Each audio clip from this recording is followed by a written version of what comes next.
Welcome back to Preps Today with John Millea. He's John Millea from the MSHSL, guru, writer, and podcaster. You can find his written work at John's Journal at MSHSL.org. You can find his podcast work, his spoken word artistry here at TalkNorth.com. This is TalkNorth.com, the best way to listen to this show or any of our many shows at the network. Please subscribe to your favorite podcast app. It's free. It's the easiest way to listen. We're coming to you from the Aquarius Home Services Studios, and we're sponsored by Jody Stay's Pizza Barn in Princeton, not far out of the metro and definitely worth the trip. Reminder, one of our primary sponsors across the network, Giggly THC Beverages. They're great. Use the promo code GigglyNorth to get 50% off your first order. Highly recommend it, and it's a great deal. Let us start today, John, with 2 medals in 2 days. Yes, sir, Jim. Last week we talked briefly about what was at that point the upcoming state tournaments in adapted bowling and robotics. There are times where I will maybe write a story from one of those, maybe stories from both of those. For the first time ever, I wrote a story combining those two because there was one student athlete who won medals at each of those, a new thing I'd never heard of. His name is Vaughn Hansen. He's a senior at New London Spicer. Competed in the adapted bowling tournament on Friday for the first time. This is his first year with the bowling team, and he won a state championship in the boys singles division of the physically impaired class. Vaughn's a strapping young man, 6'3", one great kid. I heard some feedback on the story from New London Spicer. Everybody loves that kid. He does have a impairment in his right hand. That's how he's an adapted bowler. And in addition to bowling and robotics this spring, he's on the tennis team at New London Spicer, so he's been busy. So Friday morning, he competes in the singles portion of the bowling tournament, gets his gold medal. From there, he goes over to the Gangelhoff Center at Concordia University in St. Paul, where the robotics tournament was held the next day. Friday afternoon and evening at robotics, that's when everybody loads their robots, their equipment, their pit area, everything they need is loaded in Friday. So Vaughn walked into the Gangelhoff Center wearing his gold medal from bowling, which caused a little bit of a stir. And then on Saturday, the New London Spicer robotics team was part of a 3-team alliance that finished as the state runner-up. So Vaughn, I was watching the medals, the awards ceremony. Vaughn had a silver medal put around his neck. So he had a gold from bowling, a silver from robotics, about 30 hours apart. Really cool thing. I've never seen this before. I don't know if this has ever happened. It's just so cool. I had a nice conversation with Vaughn. There's a story on John's Journal. Nice photo of him. Congrats to him, along with everybody who competed at state in bowling and robotics last week. This week, we've got another state tournament. The adapted softball state tournament will be held at Chanhassen High School Friday and Saturday. I'll be there for that. And in the outdoor spring sports, postseason is already rolling in here with the tennis teams are having sections. This is the final week of the regular season for softball, and away we go. We're a couple, 3 weeks away from those kinds of state tournaments, but the weather's great. It's looking good, and with adapted bowling and softball, or adapted bowling, robotics, and now this week adapted softball, we are in the postseason. Excellent. Love stories from New London Spicer. It's just an evocative name. You know, it's a cool little town. It's an evocative name. All right, let's move from New London Spicer to Hastings, on the fast track at Hastings. Yeah, I did a track story. Every spring I go to athletic.net, which is a great website for track and fields all over, everywhere, you know, and it can be very localized. I can look at best performances in Minnesota high school boys and girls track. I can do that overall, combine 3 classes. I can go by class. I can go by section. So I do that every spring. I just keep an eye out. Who's looking good, who's looking strong. And I kept seeing kids from Hastings on there. So using my keen Woodward and Bernstein instincts, I thought I better write about the boys and girls track teams from Hastings, because they have really been tearing things up, especially in the sprint events this spring.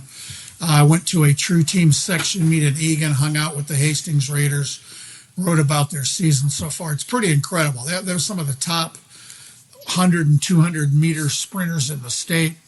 Their 4x200 relay teams, both girls and boys, have had the fastest times in the state, regardless of class. Now, Hastings is in the biggest class in track and field. They're in 3A, but they're one of the smallest schools, which makes this an even more really neat story. The 4x100, the 4x4, they're right up there at the top. And I had a lot of fun talking with some of the kids on those teams, as well as Coach Jason Cook, who's the head coach for boys and girls. And as I was talking to some of the kids and Jason, I was saying I've been doing this for a long time, and I remember when Hastings was known as a football school. I remember when Hastings was known as a baseball school. It's been known as a hockey school. My memory's not perfect, but I had no recollection of Hastings being a dominant track and field school, but it sure appears to be the situation now. So good luck to the Raiders. If you want to see some kids run fast, go to a track meet and watch Hastings, because it is really something. And I had a great time hanging out with those kids. And why do you think they are a power now in that sport? Yeah, I asked them that. I said, where's this speed coming from? And it's just, I think they're just in kind of one of those phases where they have a lot of fast kids. Almost all of them are in other sports. There's some soccer players who have transitioned to track now in the spring. And another thing of this that I don't think you can discount, they have a really big, nice field house at Hastings with an indoor 200-meter track. They've got tons of kids. I think he told me the boys team has about 60 kids. The girls have about 50. So when you get so many kids on a team, you're going to have some, your high level athletes are probably going to be pretty good. And I think it's indoor training. It's some year-round training. I don't know that a lot of track and field kids train for that sport year-round, but they got that facility there. They haven't needed it much this spring. But I think it's just you get in a groove where one school, big school, small school, you're just going to have a run of great athletes in certain sports. I think that's where they're at. And with the relays, it sounds like they just work on handoffs all the time. They really pound the hard work in practice, working on their starts, working on their handoffs. And I was telling some of the kids, I said, it's one thing to run fast, but to run fast and move that stick efficiently, that's an art form in track and field. And these kids, you can tell, you can just watch these handoffs, and it doesn't just happen. You can tell the amount of work it goes in. So I think there's a lot of factors at work here, and it's really a neat thing to see. All these kids were just so happy to talk about being track athletes and how much fun they have together, and they work together. They push each other in practice, and we'll see how they do when we get to the time for state track and field championships. But I think we're going to see some kids from Hastings doing pretty well. That's great stuff. All right, we're going to wrap up the show with a couple set pieces. We're going to thank a ref. We're going to get to the most valuable teammate of the week. Again, we're coming to you from the Aquarius Home Services studio, and we want to hear more about Jody Stay and Pizza Barn in Princeton. Yes, sir. The Pizza Barn, it's May, so the pizza of the month is something special. It's called Cole's Pizza, named after Cole himself. They start with the Pizza Barn's famous homemade crust, their homemade ranch dressing.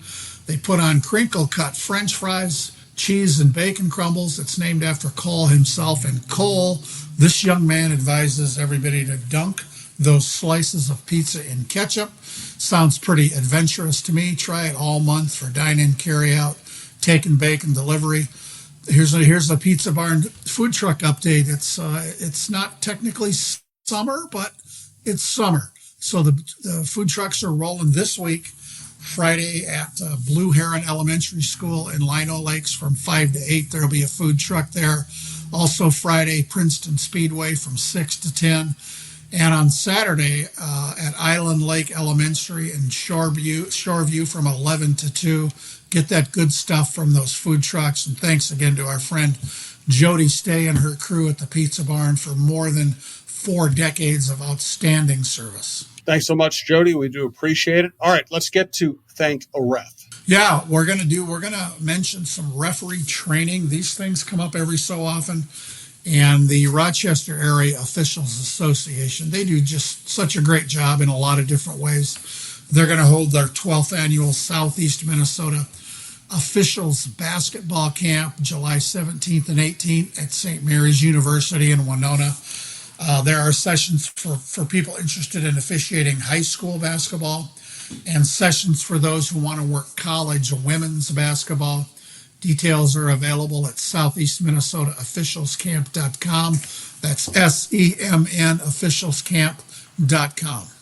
Good stuff. All right. And let's get to this week's most valuable teammate. Yeah, this weekly award from the high school league that's become just a super popular tradition. This week we're going to honor Owen Flan. He's a senior at Bold High School in Olivia. Owen's activities include football, basketball, and baseball. He's a great role model for others. He's always set an example through hard work, hustle, and dedication. He contributes to his teams in any way he can, whether by giving his best effort on the field or supporting his teammates from the sidelines.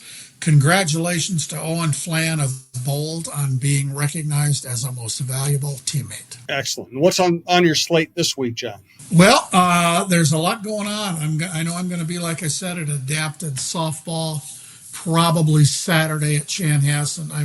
These are the kind of days, Jim, we're all looking at the weather. It's going to get cooler and probably wetter here. So I'm kind of in an hour-by-hour game time decision right now. There's plenty of things happening.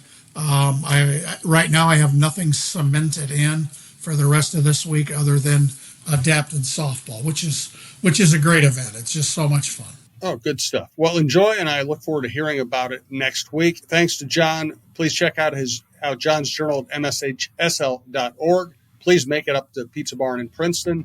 If not now, then soon. And we'll talk to you next week.